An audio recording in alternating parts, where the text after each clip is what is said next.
네, 오늘 우리 숨교회 4주년 예배 이렇게 말씀을 전할 수 있게 되어서 얼마나 감개무량한지 모르겠습니다. 3주년 때도 왔었지 않았었나요? 쪽에 있을 때 왔는데 1년에 한 번씩은 이렇게 불러주니까 참 반갑고 감사합니다.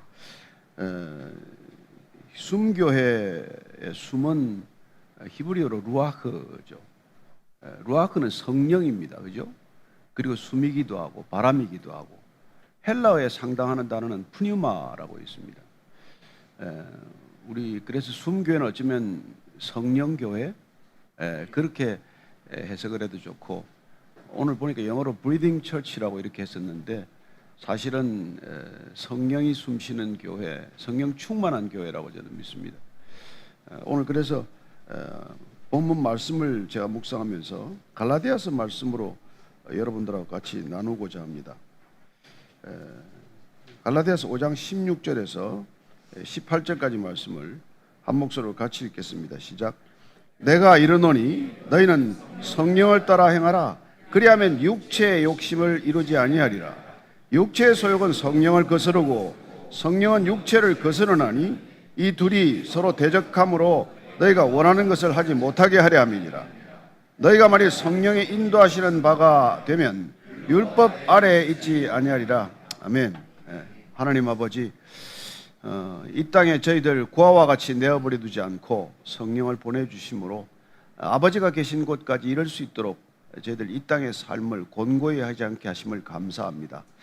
오늘 저희들이 숨교회 4주년을 맞아 함께 예배를 드리고자 합니다. 주님께서 이 자리에 함께 하셔서 저희들의 산제사, 신령과 전정으로 드리는 이 아름다운 예배를 마음껏 받아주시고 저희들에게도 한없는 은혜로 함께하여 주옵소서. 예수님 이름으로 기도합니다. 아멘. 인간의 종교심을 충족시키기 위하여 생긴 것이 종교이고 종교기관입니다. 모든 종교기관은 세 가지가 필수적이에요. 첫째는 성전이라고 부르는 건물입니다. 두 번째는 제사와 제사의식이 따르게 됩니다.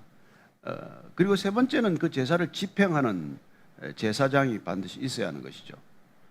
그러나 예수님께서 오셔서 이 종교로 구성된 종교기관을 철폐하러 오신 것입니다. 그래서 그분께서는 이 땅에서 종교로 존재하는 이 세 가지를 철폐하러 오신 것입니다. 성전 없애러 오셨습니다. 그분은 제사의식 없애러 오셨습니다. 제사장 따로 두지 않도록 하기 위해서 오셨습니다. 그분이 이 땅에 오신 목적은 하나님을 종교라는 기관과 종교라는 제도와 종교라는 형식 속에 가두어 버린 것을 애통해 하시고 이 땅에 참된 하나님 아버지가 누구이신가를 이 땅에 증언하기 위해서 오셨습니다. 그분은 오셔서 성전, 예루살렘 성전을 보고 감탄하는 제자들에게 말씀하십니다. 저 성전 놀랍냐? 헤롯이 저렇게 60년 넘어 짓는 저 성전이 부러우냐? 곧 돌 위에 돌 하나 남지 않고 무너질 것이라고 말씀하셨습니다. 그 성전이 무너지실 것이라고 하신 것 때문에 성전 모독죄로 그분은 십자가에 못 박히게 됩니다. 그분은 제사의식이나 제사 자체를 없애러 오셨습니다. 제사란 인간의 종교심을 표현하는 행위입니다. 제물이란 인간의 종교심을 성취하기 위하여 내가 원하는 것을 이루기 위하여 신을 달래기 위한 제물이 곧 인간에게 하나님께 드려진다고 생각한 것이죠. 그리고 제사장들은 물론 구약시대 때 제사장은 당연히 레위 지파에서 세워졌지만 그러나 하나님께서는 다윗 지파를 따라 오셨습니다. 유다 지파를 따라 오셨습니다. 그분은 더 이상 제사장이 전유물처럼 여겨지는 성전 제사를 용납하지 않으셨습니다. 그래서 그분께서는 그 모든 것들을 위해서 성령을 보내주시겠다고 약속하신 것입니다. 여러분, 사람이 혼자 가면 빨리 가지요. 그러나 멀리 가려면 친구랑 같이 가야 합니다. 그러나 영원히 가려면 성령이 아니고서는 누구랑 같이 가겠습니까? 성령을 보내주셔야 그분께서는 영원한 곳에 이룰 수 있다고 우리에게 말씀해 주신 것이죠. 그래서 그분께서는 내가 떠나는 것이 유익이다. 함께 있으면은 3년이라는 시간이 얼마나 짧고 아쉬운 시간입니까? 그러나 그분께서는 영원한 것으로 우리를 데려가기 위하여 내 아버지 집에 거할 거처가 많기 때문에 그곳으로 너희들 인도하기 위하여 성령을 보내주시겠다. 그 약속을 하신 것이죠. 놀랍게도 그분께서는 그 성령을 통해서 더 깊은 목적이 있었지만은 우리에게 우선 요한복음을 통해서는 성령의 1차적인 목적, 보내주시는 목적이 무엇인지를 이렇게 분명하게 밝혀주셨습니다. 요한복음 14장 16절 17절입니다. 시작. 내가 아버지께 구하겠으니 그가 또 다른 보혜사를 너에게 주사 영원토록 너희와 함께 있게 하리니 그는 진리의 영이라 세상은 능히 그를 받지 못하나니 이는 그를 보지도 못하고 알지도 못함이라. 그러나 너희는 그를 아나니 그는 너희와 함께 거하시며 또 너희 속에 계시겠음이라. 아버지께 구해서 또 다른 보혜사를 보내주겠다는 것입니다. 그렇다면 또 다른 보혜사, 이전의 보혜사는 누굽니까? 당신 자신을 가리키는 표현이에요. 예수님은 첫 번째 보혜사입니다. 그분이 가셔서 또 다른 보혜사를 보내주시면 예수님이라고 하는 시간과 공간에 육신으로 오신 성육신하신 그분과는 전혀 다른, 그러나 본질이 같은 그런 보혜사가 오시면은 그분께서는 이 땅에 오셔서 우리를 그분께로 이끌어 가시기 위해서 우리를 보내주시겠다고 약속하신 것입니다. 그리고 그분은 진리의 영이라고 말씀하고 계십니다. 이 세상은 온통 거짓에 물들어 있습니다. 어느 것 하나 진실이 없지만 그 성령이 오시면은 그분은 진리의 영으로서 우리와 함께 거하심으로 우리를 진리의 안에서 자유케 하시겠다는 거예요. 그분은 진리의 영을 보내주시면 그분이 우리 안에 오시면은 그야말로 우리는 진리 안에서 진정한 자유를 경험하는 놀라운 그리스도인이 되게 하도록 하기 위하여 이분은 이 계획을 이미 말씀하신 거예요. 그리고 놀랍게도 그 성령이 오시면 우리는 비로소 죄를 깨닫게 됩니다. 회개가 하고 싶다고 되는 일입니까? 회개도 내 능력으로 되는 게 아니고 내 결심으로 되는 거 아닙니다. 우리가 얼마나 많은 회개를 하고 결심을 합니까? 저는 중고등학교 때 결심하고 밤샘 하려고 하지만 결심하고 라면 3개 끓여 먹고 결심하고 잤어요. 안 되는 거예요. 안 돼. 우리가 결심한다고 되지 않습니다. 거짓말하지 않겠다고 수없이 결심했지만 거짓말하다가 매번 얻어맞았습니다. 그게 내 뜻으로 되지 않아요. 우리 안에는 태생적인 거짓이 있습니다. 태생적인 죄를 갖고 태어난 사람들입니다.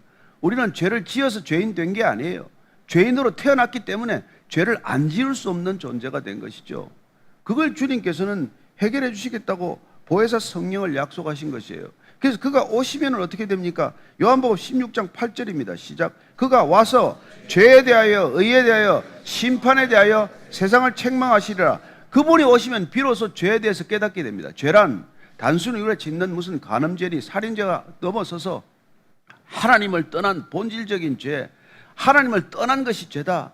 하나님 자리에 내가 슬그머니 앉은 게 죄다. 이걸 비로소 알게 되는 것이죠.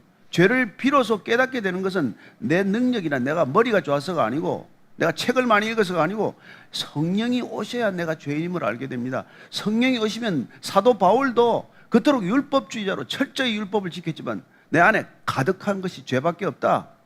나는 죄인 중에 괴수다. 그런 고백을 하게 되는 것이죠.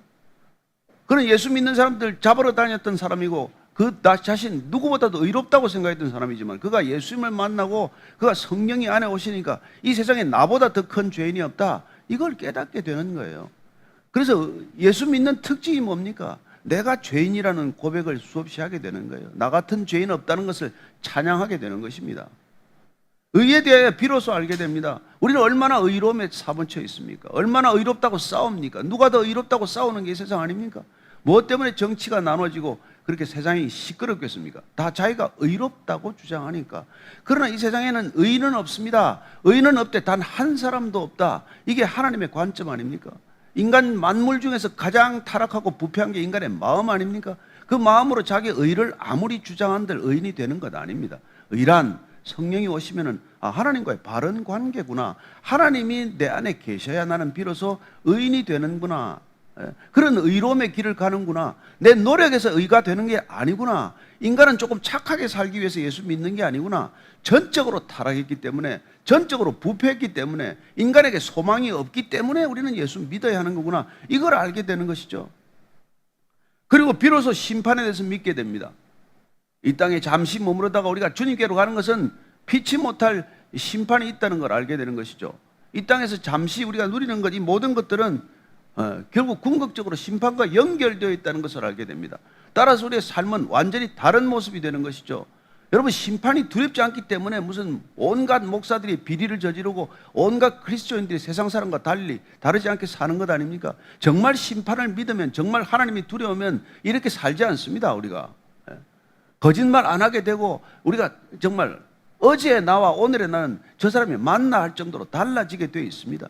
10년을 믿어도 변함이 없는 까닭은 뭐예요? 심판이 두렵지 않기 때문이죠. 아니, 심판이 없다고 생각하기 때문입니다. 그러나 성령이 오면은 그 빛 조명 아래서 우리는 비로소 내가 죄가 드러나게 되고, 놀랍게도 나는 무엇이 참된 의가인지를 알게 되고, 그리고는 비로소 심판이 있다는 걸 알게 됩니다. 한번 죽는 것은 정한 이치요, 죽고 나면 반드시 심판이 있을 것이다. 이게 얼마나 두려운 얘기인지 모릅니다. 그러면 함부로 살겠습니까? 이걸 안 믿으니까 여러분, 그리스도인이나 비그리스도인이나 무슨 큰 차이가 있습니까? 교회나 세상이나 무슨 차이가 있습니까? 이런 엄청난 일이 일어나고 있는 것이죠. 이 땅에 교회는 박해 시대로 들어갑니다. 주님께서 반드시 박해 더 받게 하실 것입니다. 이런 교회를 더 이상 두고 보지 않으실 것입니다. 저는 그게 더 두렵습니다. 과연 우리 교회는 그 심판을 견딜 수 있을까?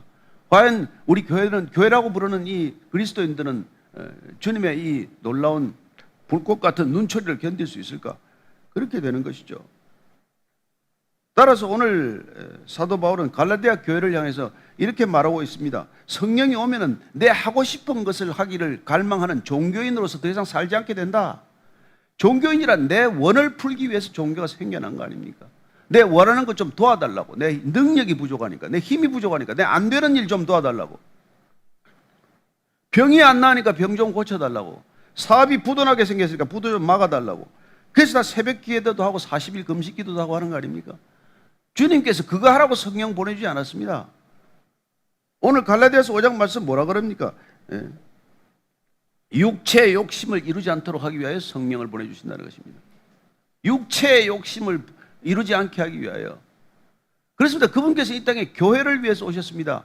교회를 위해서 주신 것은 그분 말씀 자신입니다. 그분 자신은 말씀으로 오셨습니다.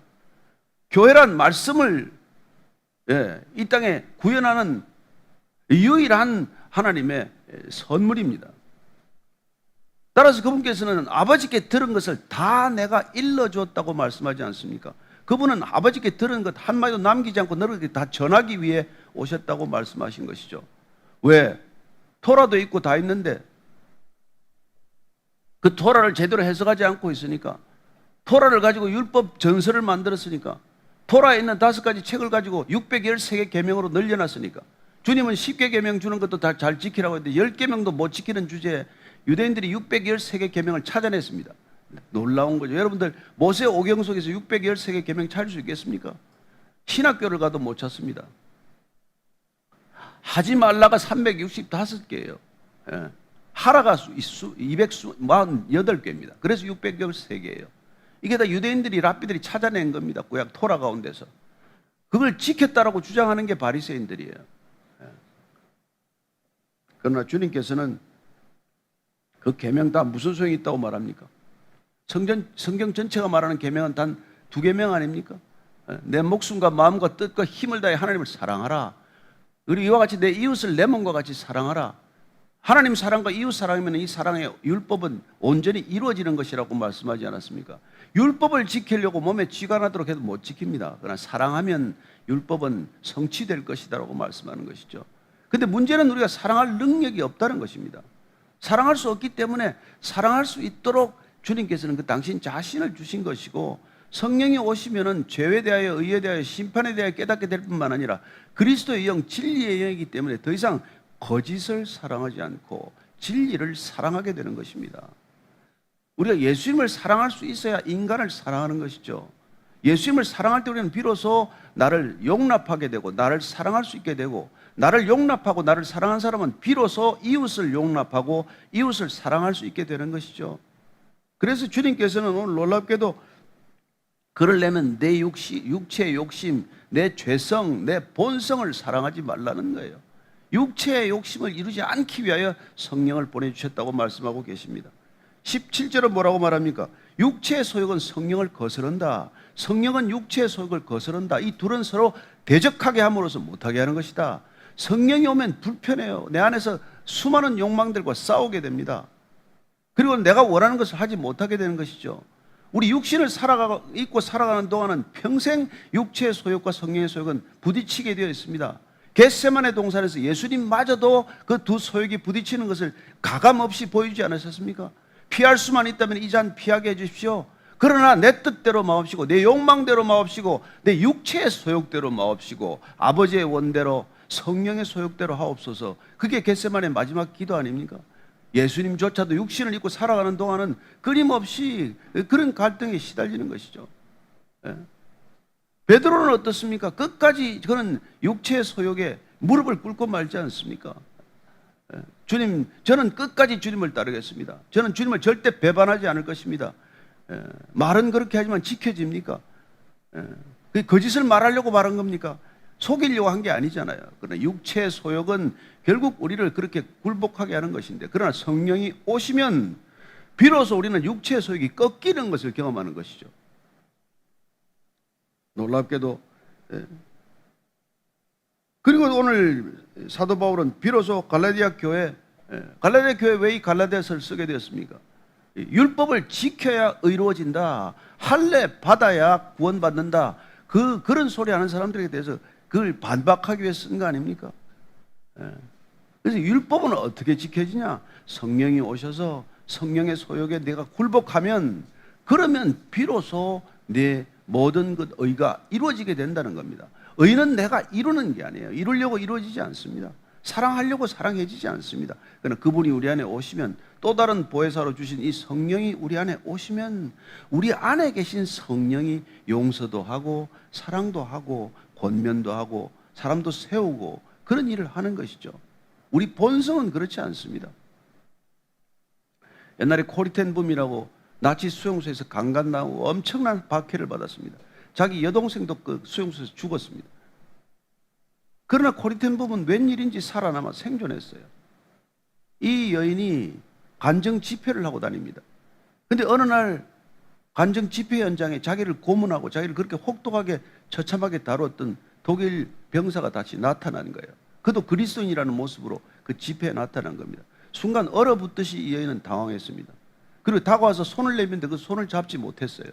그러나 순간적으로 성령께서 말씀하셨습니다. 내 대신 내가 저 인간을 용서하고 손을 잡아주지 않겠니? 그래서 코리텐붐은 그 자기를 학대했던 독일 옛 병사를 껴안고 이렇게 용서를 하게 됩니다. 진정한 화해를 하게 되는 것이죠. 그 진정한 화해와 사랑 속에서 그 병사는 흐느껴 울면서 비로소 예수님의 사랑이 무엇인지를 깨닫게 되는 것입니다.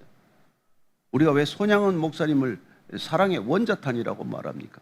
아들 둘 동인이 죽인 그 범인을 양아들로 삼았기 때문 아닙니까?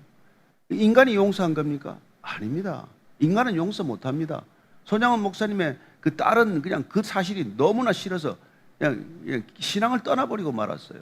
그 정도로 괴로운 일입니다. 어떻게 오빠 둘을 죽인 사람을 우리 아버지는 저걸 양자라고 입양하나, 저걸 또 아들이라고 하나?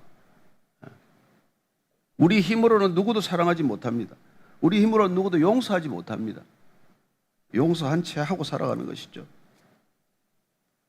그러나 만일 18절 말씀입니다. 만일 성령의 인도하시는 바가 되면 율법 아래에 더 이상 있지 않다는 것입니다. 더 이상 우리는 율법이 지배하는 인간, 율법에 속박된 인간, 율법에 묶여서 숨이 턱턱 막히는 인간은 아니라는 것입니다. 여러분들이 십계명 날마다 외우면서 하루를 시작하십니까? 아닙니다. 주님 생각하고 주님 사랑한다고 고백하면 십계명은 하나도 어렵지 않습니다. 나 이외에 다른 신을 두지 말라. 그게 어렵습니까? 그분만 생각하는데 뭐가 어렵겠어요? 그분 생각하는데 무슨 형상을 만들 일이 있습니까? 하나님의 형상이 어렵게 생겼을까 저렇게 생겼을까 조각을 하겠습니까? 그게 하나도 어렵지 않습니다. 우상 숭배하지 않습니다. 여러분 아내를 사랑하는데 다른 여인 쳐다보고 다른 여인에게 눈길 줍니까? 그렇지 않습니다.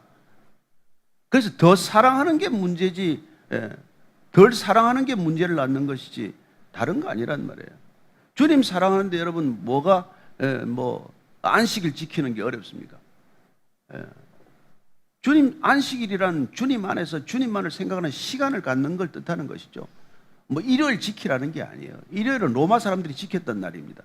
우리는 무슨 부활하신 그날 부활주일을 기념하지만은 우리에게 날마다 부활주일이에요. 날마다 우리에게 안식이 가능합니다. 저는 여러분들이 안식일 개념에서 벗어나서 안식하기를 축원합니다. 안식일도 일만 하는 사람들 있잖아요. 안식이 되겠어요? 그래 주님 안에 있으면 여러분들은 저나 언제든지 안식이 가능한 것, 주님께서 우리에게 주신 안식일의 완성이에요. 그분 안에 계시는 것, 진리와 성령 안에 있는 것. 그렇게 되면 율법 아래 있지 않게 되면 우리는 더 이상 율법 아래 있지 않던 놀라운 자유뿐만이 아니라 율법을 안 지킨다고 누군가를 손가락질하면서 이렇게 비판하지 않고 비난하지 않는 사람이 된다는 거예요. 성령 안에서 우리는 비난으로부터의 자유라는 놀라운 경험을 하게 됩니다. 여러분, 원죄가 뭡니까? 판단한 죄 아닙니까? 비난한 죄 아니겠어요? 그러나 우리는 성령이 오시면, 보혜사 성령이 우리 안에서 정말 그렇게 할 때 우리는 비로소 나를 잊어버리게 되고 나로부터 점점 자유로워지게 되고, 놀랍게도 점점 진짜 겸손하게 되어서 우리가 할 수 있는 일이 뭐예요? 겸손이라는 게 여러분 겸손한 채 하는 거하고는 다릅니다. 겸손이란 나를 덜 생각하는 거예요. 주님을 더 생각하는 겁니다. 주님을 전적으로 생각하는 게 겸손이에요. 사람은 자기 생각밖에 더 합니까? 그러나 그분이 오시면 왠지 내 생각은 점점 줄어들고 점점 주님 생각이 더 많아지고 주님 자꾸 생각하게 되는 거예요. 하루 종일 아버지를 부릅니다. 하루 종일 주님을 입에 달고 사합니다. 주님 감사합니다. 주님 용서하십시오. 주님 아직도 내가 아직 이 정도밖에 안 됩니다. 주님 도와주십시오. 그게 여러분 겸손이에요. 그래서 우리가 사도행전 너희들 가서 몇 날이 못 되어 성령을 받을 텐데, 성령을 받게 되면 너희들이 어떻게 되냐? 십자가 못 지겠다고 다 도망가고 십자가 지는 날을 다 두려워했지만, 그러나 너희들이 성령을 받게 되면, 사도행전 1장 8절입니다. 시작. 오직 성령이 너희에게 임하시면 너희가 권능을 받고 예루살렘과 온 유대와 사마리아와 땅끝까지 이르러 내 증인이 되리라.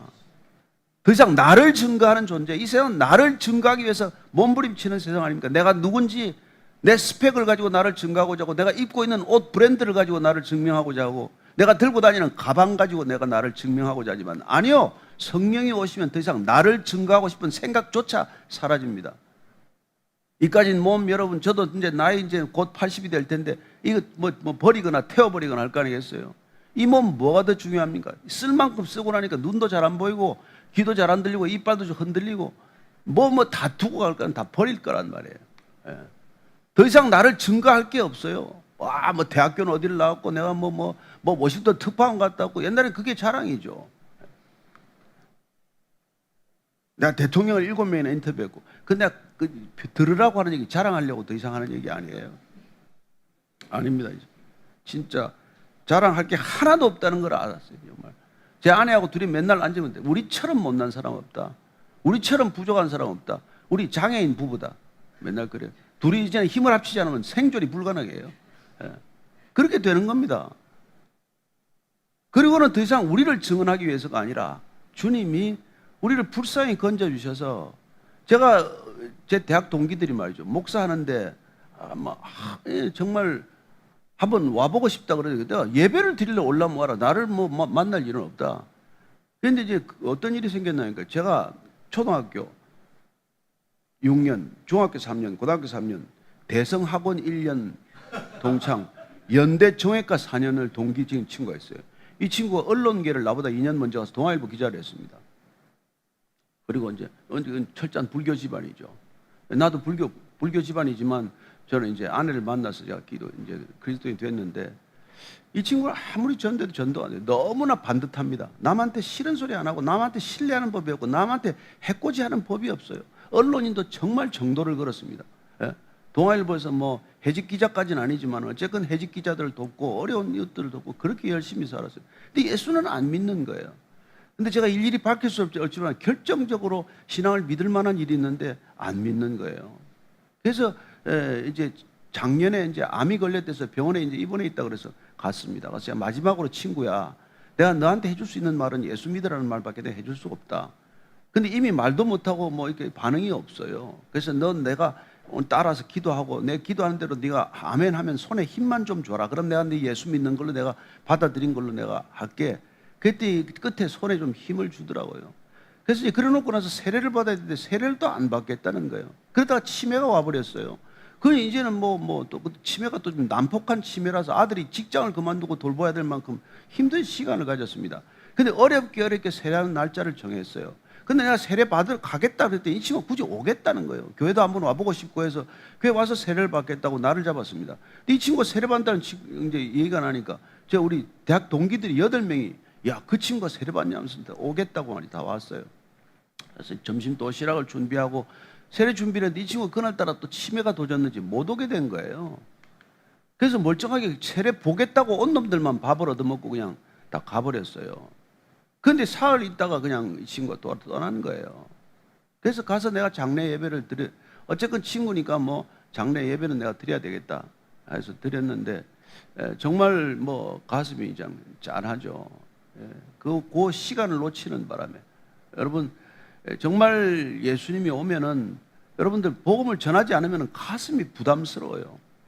그걸 잘했다고 여러분들 하나도 내가 이제 마일리지가 올랐구나, 포인트가 쌓였구나, 절대 그런 생각 안 납니다. 내가 전하지 못한 것만 가슴이 아플 따름이에요. 여러분 사랑하는 사람 빨리 전하십시오. 정말 가족들 빨리 전도하십시오. 어제 우리 성도 하나 또 장례 예배 치르는데 말이죠.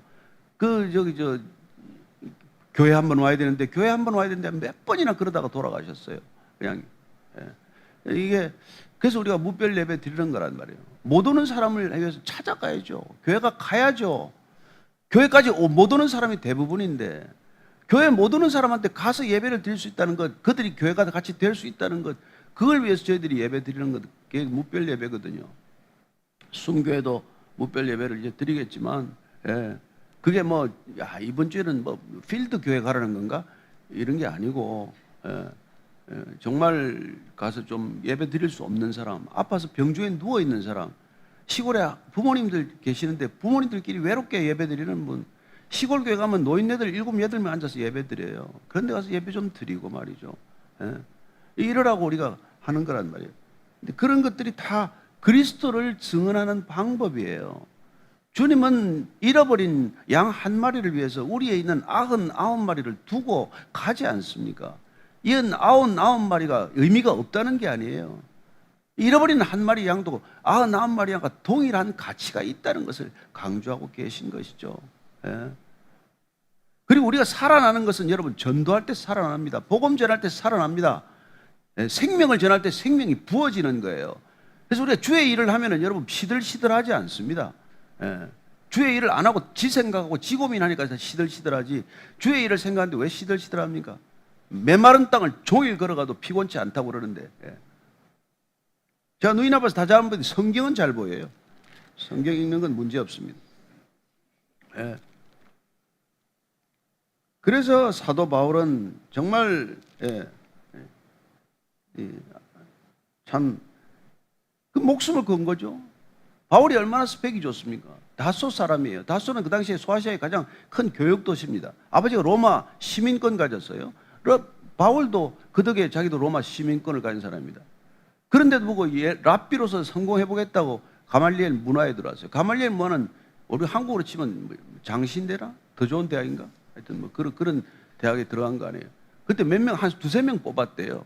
그런 신학교에 들어가려면 13살 때까지 그 토라를 다 외웠어야 돼요. 지금 제가 한번, 제가 47살에 예수 믿고 못한 게 있는데, 성경 하나 책을 한 권 외워보려고 아무리 암송에 도전해도 저는 안 되더라고요. 한 몇 절씩이야 외우지만. 근데 그 어린 나이에 13살 때까지 토라를 다 외워야 가말리엘 문화는 입학시험 자격이 주어졌어요. 그러니까 다 외우는 애들 중에서 두세 명 뽑은 데 들어가는 게 바울이에요.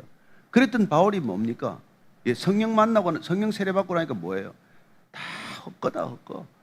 다 배설물이다. 쓰레기라는 거예요. 인간이 추구하는 모든 것들이. 그리고 오직 그는 주는 그리스도다. 그거 한마디 전하러 가는 거 아닙니까? 그들은 오실 메시아를 기다렸지만 오신 메시아를 십자가에 못 박았다. 이걸 본인이 깨닫게 된 거란 말이에요. 그리고 왜 메시아가 십자가에 못 박혀야 했는지 그걸 다 알게 된 거란 말이죠. 왜 인간이 십자가에 달려야 하는지도 알게 된 거 아닙니까? 그리고 주님께서는 왜 십자가가 답이라고 말했는지를 알게 된 거 아니에요? 베드로에게 음부의 권세가 흔들지 못할 교회를 약속하셨지만 그 교회는 십자가 위에 세워질 것임을 말씀하셨던 것이고, 그래서 그는 고린도 교회가 시끄러울 때 이런 편지를 쓴 거예요. 고린도 후서 5장 15절 말씀 한번 읽겠습니다. 시작. 그가 모든 사람을 대신하여 죽으심은 살아있는 자들로 하여금 다시는 그들 자신을 위하여 살지 않고 오직 그들을 대신하여 죽었다가 다시 살아나신 이를 위하여 살게 하려 함이라. 아멘, 아멘. 모든 사람을 대신해서 죽으신 까닭은 살아있는 자들로 하여금 우리 모두가 다시는 우리 자신을 위하여 살지 않고 다시 살아나신 그리스도를 위하여 살게 하려 합니다. 이게 그리스도인의 목적이에요. 다시는 자신을 위하여 살지 않는 그리스도인 되는 것, 그게 성령을 보내주신 목적이란 말이에요. 근데 성령을 힘입어서 뭐 성령이 일어나라, 뭐 머리 손 얹고 해서 뭐 머리 손 얹으면 뭐 두통이 떠나갈 거다. 그런 게 의미 없다는 게 아니라 그걸 위해서 성령을 주신 게 아니란 말이에요. 우리 사랑하는 우리 하영조 목사님 간암 수술 8번 하셨어요. 몸을 찢어가면서 목회하셨습니다. 자기 몸을 사랑하면 그렇게 했겠습니까?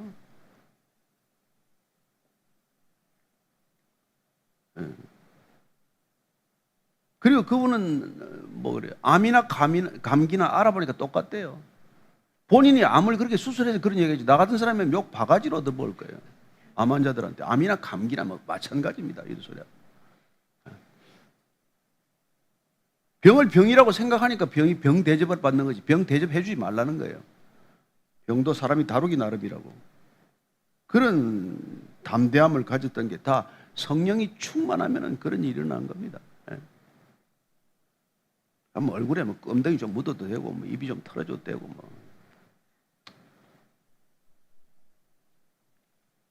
사도 요한은 그래서 이렇게 말합니다. 사도 요한이 요한 1서 2장 3절에서 쭉 한번 읽겠습니다. 시작. 우리가 그의 계명을 지키면 이로써 우리가 그를 아는 줄로 알 것이요 그를 아노라 하고 그의 계명을 지키지 아니하는 자는 거짓말하는 자요 진리가 그 속에 있지 아니하되 누구든지 그의 말씀을 지키는 자는 하나님의 사랑이 참으로 그 속에서 온전하게 되었나니 이로써 우리가 그의 안에 있는 줄을 아노라. 그의 안에 산다고 하는 자는 그 행하시는 대로 행하는 자다. 그래야 된다는 거예요. 그래서 그의 말씀을 우리가 행하고 살도록 하기 위하여 우리의 힘과 능으로 못하는 이 일을 위해서 성령을 보내주신 줄로 믿습니다. 그러면 우리의 뜻대로 행하는 자가 아니라 하나님의 뜻대로 행하는 자가 되는 것이죠. 그래서 우리는 그 이전과 그 이후를 전혀 다르기 때문에 우리는 자기 인생의 BC와 AD를 확연히 구분하게 되는 것입니다. 그래서 성령 세례 받으면 더 이상 나를 묵상하는 것이 아니라 말씀을 묵상하고 주님을 묵상하고 공동체를 묵상하는 놀라운 사람이 되는 것이죠. 그래서 그 말씀과 성령이 하나 되도록 하는 게 하나된 공동체를 우리는 교회라고 주신 것입니다. 이 땅에 오셔서 그분은 말씀을 다 전해주셨어요. 그리고 또 다른 보혜사를 약속하셨습니다. 무엇 때문에? 우리 때문에? 아니요. 교회 때문에. 교회 건물 때문에? 아니요. 교회 제대 때문에? 아닙니다. 교단과 교파 때문에? 그것도 아니에요. 참된 교회, 이 세상에서 불러낸 사람들, 하나님의 뜻을 내 뜻이 아니라 더 소중하게 여기고 살아가는 사람들, 공동체, 그 교회를 위해서 말씀과 성령을 주신 줄로 믿으시기 바랍니다. 그 말씀 편집해가지고 내 목적을 이루기 위해서 써먹으라는 것도 아니고 성령 와서 능력 받아가지고 누군가에게 인정받으라고 하는 것도 아니고 그 말씀과 성령이 오면 참된 교회, 진정한 교회, 단 두세 사람이 모여도 하나님의 뜻을 준행하는 그런 공동체가 탄생할 줄로 믿습니다. 저는 숨교회가 어려움도 많이 겪고 여기까지 왔겠지만 그러나 하나님께서는 이 시대 편안함을 위해서 우리 교회를 부르지 않았습니다. 우리 이름을 내라고 부른 것도 아니고 큰 건물 지으라고 부른 것도 아니고 뭐 대단한 일을 하라고 부른 것 아닙니다. 정말 주님께서 주신 말씀 잘 지키고 준행하고 살아가는 거 아닙니까? 그분은 제자도를 아주 쉽게 설명해 주셨습니다.